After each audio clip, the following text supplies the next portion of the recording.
If you're carving a plate, box, or plaque, you'll want to carve a border around the edges. You see, a border around the edges draws the viewer's attention to the main element of your carving. Often this main element is a rosette. Leaving a carving without a border is like hanging a picture on the wall without a frame. In this borders carving course, I'll show you how to carve 19 unique and intricate borders. I'll point out the areas to watch out for so you don't get unnecessary and aggravating chip out. Because borders run in both directions around the board, I'll show you how to carve each one when it's oriented with the grain and across the grain.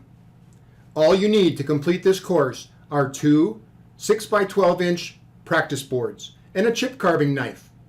All patterns and video tutorials are included with a Platinum membership. If you prefer, this course can be purchased separately. I'd encourage you to get started today.